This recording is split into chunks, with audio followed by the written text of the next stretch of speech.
economic collapse. Inflation is transitory, and the Fed is working on that. They have a plan. In fact, when the call came in from Vladimir Zelenskyy, who wasn't Vladimir Zelenskyy, let me tell you something. If your organization can't figure out if that's actually the leader of Ukraine on the phone, you shouldn't have a credit card, let alone be in charge of the Fed. I'm just saying. But once again, a central banker is fooled by this group of people that are posing as Vladimir Zelenskyy and then recording it. And it's not on the phone. Apparently, it's a video conference call. How are they falling for a video conference call? Yeah. Yeah, don't know. Don't know. But maybe, just the computer rings. And you just, hang on. I've got a FaceTime call coming in. It's Vladimir Zelenskyy.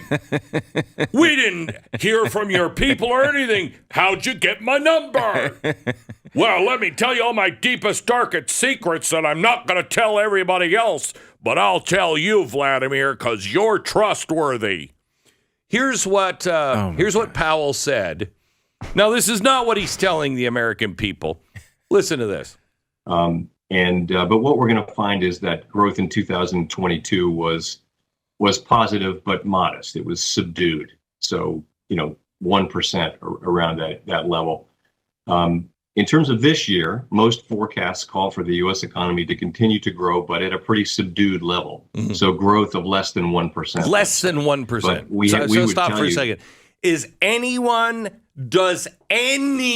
on the planet think that growth of less than 1% is really growth? I mean, I think that's probably in the margin of error.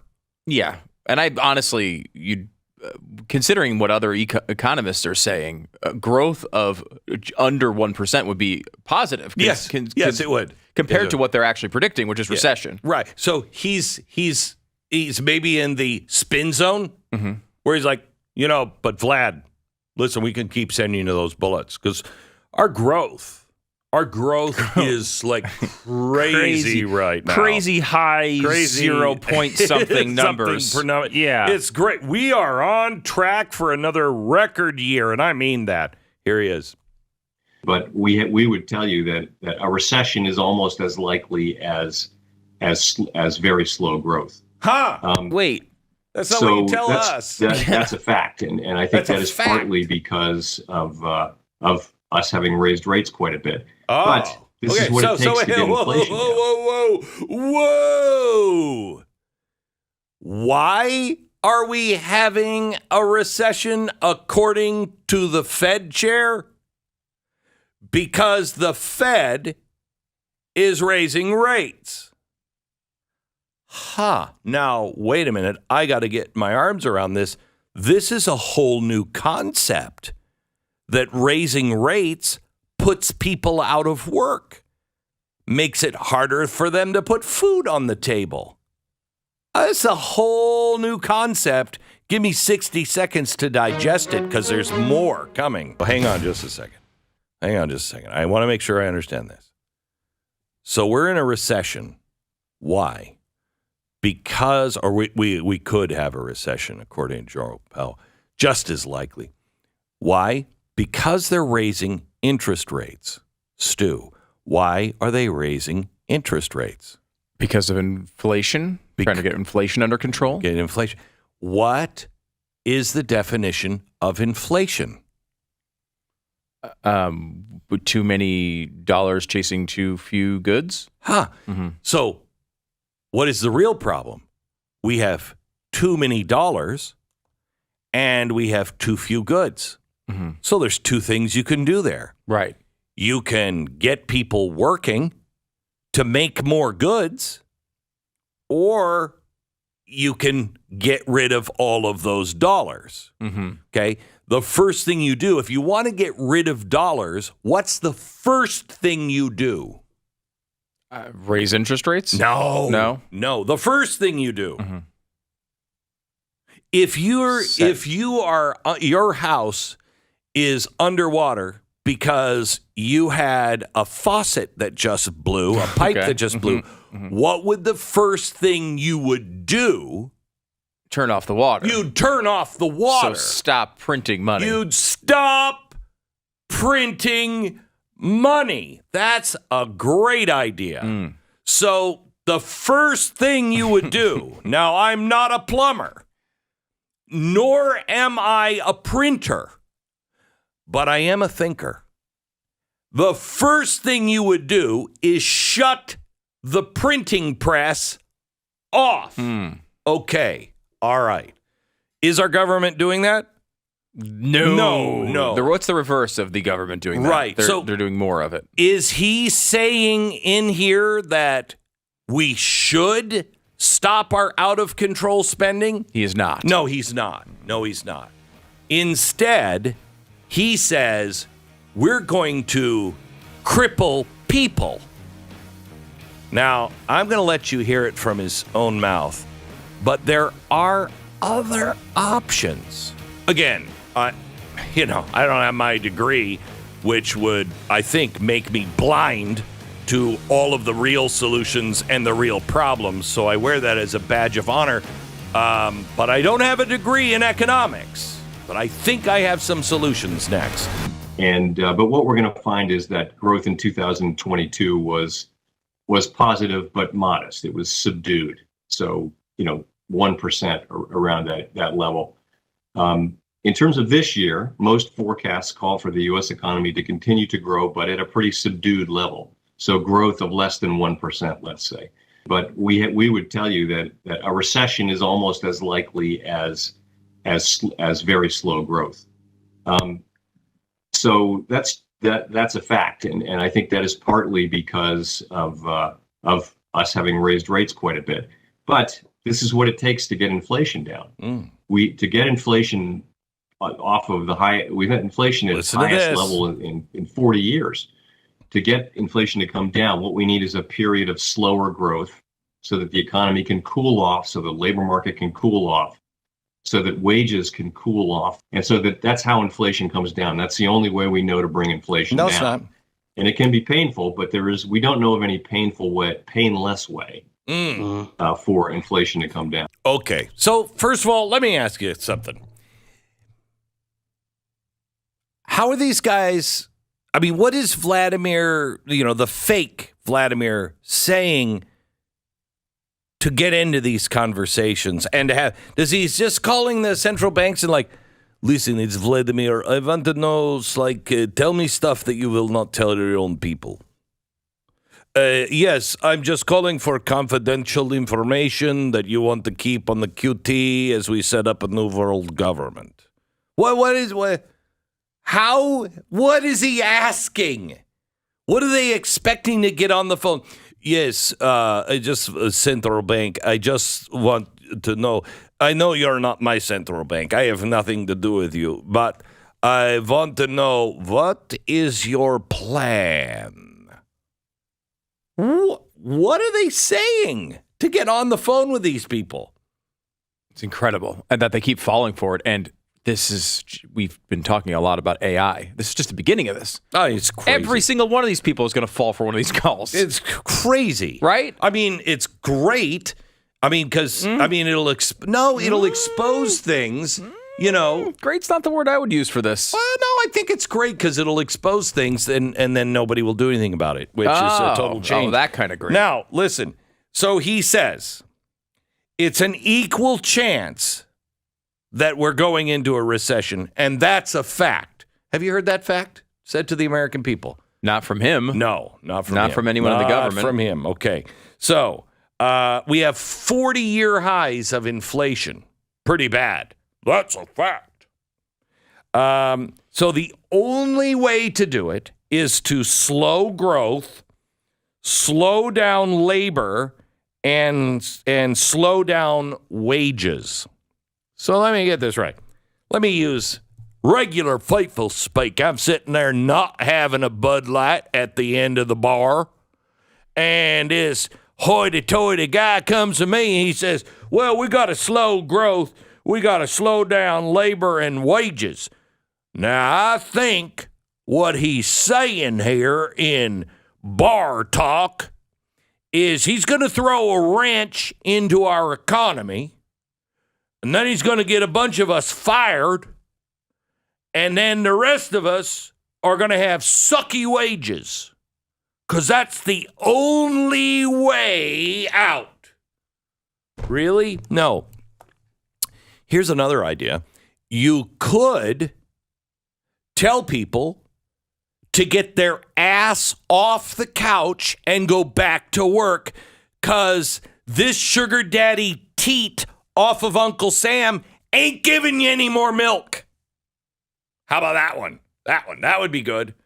We could have a return of labor, which if labor returns and we don't have to pay, in blood for all that labor, maybe we could make more products. Mm-hmm. Then we could also just shut the printing press off for the United States government. He's saying the only thing we can do is screw the American people. That's what he's saying.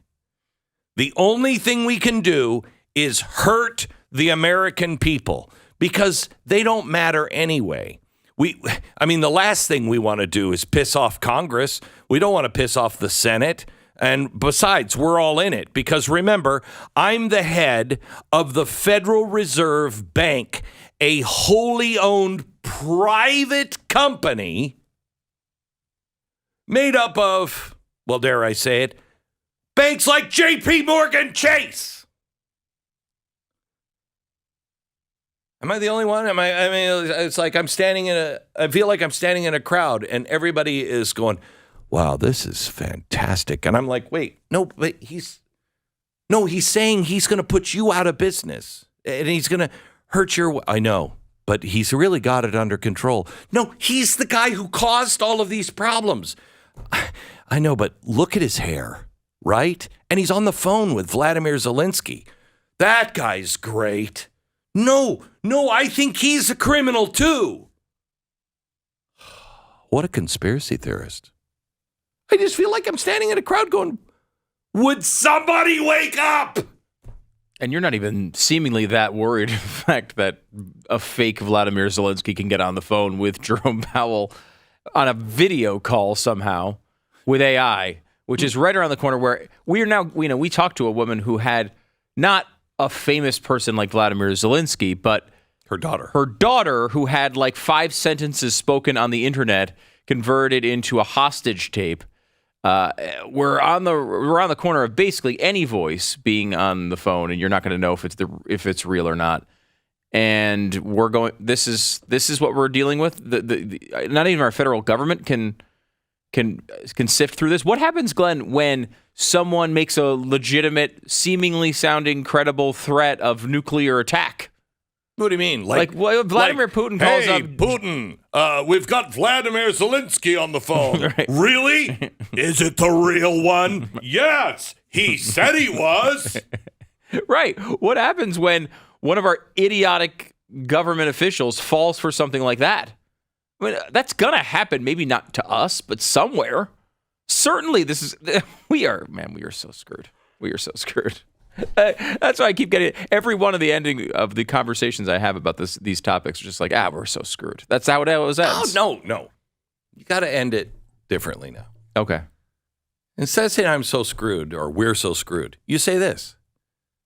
Wow, it's going to be an interesting time, won't it? I mean, it's going to be really. I'm fascinated to see how this is all going to work out. Was this some sort of why would I say that? It makes you feel better about it? Yeah, it makes you feel a little better. It makes it like you're a disinterested onlooker. You're like, Because really, in some ways you are. It's up to Jesus now. There's not much you can do anyway. No. So. And so, I mean, we got to do our part, But when Jesus comes, it'll be like, wow, that Powell cat. That was an interesting thing to play out. I can't wait to see how that works when he's standing at the foot of Jesus.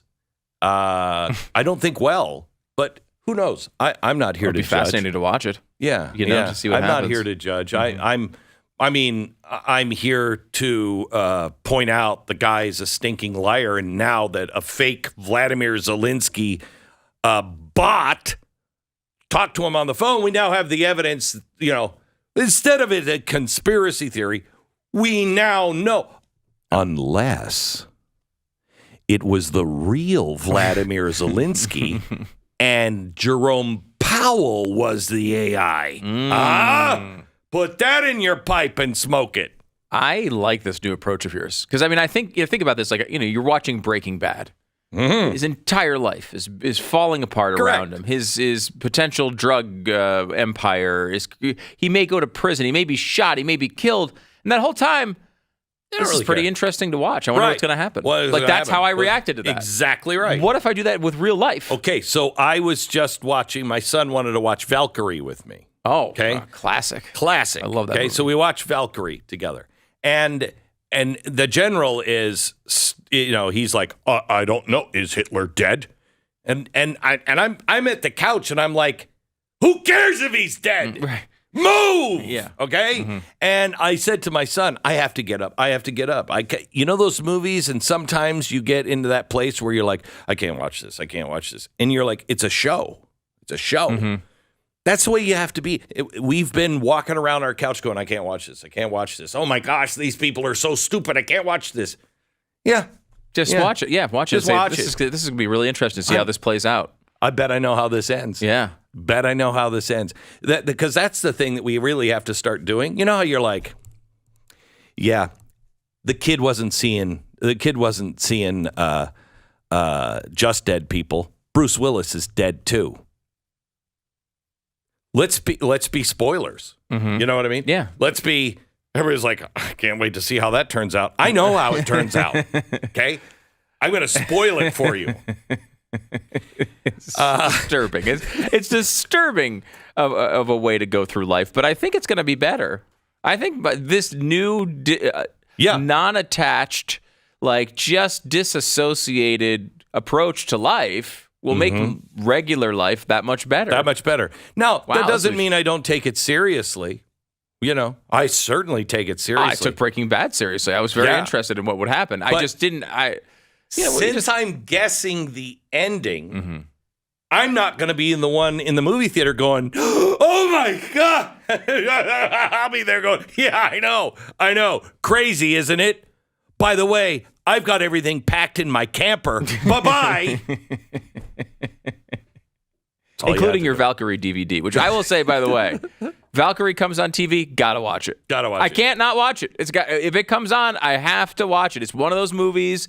Every time it pops up, I'm going through the channels and I see Valkyrie. That's where I go. And I think it was the first movie made when somebody who had a hand is missing a hand, and the CGI, just the hand and the eye, great stuff. Really? Yeah. He'll pop his eye out. He'll turn his back, and you'll see him grab the glass eye, and he's like, and he puts his eye back in, and then you're like, it's not the same color. Did you notice that? Not the same color. That's the kind of stuff that led us to this Vladimir Zelenskyy call.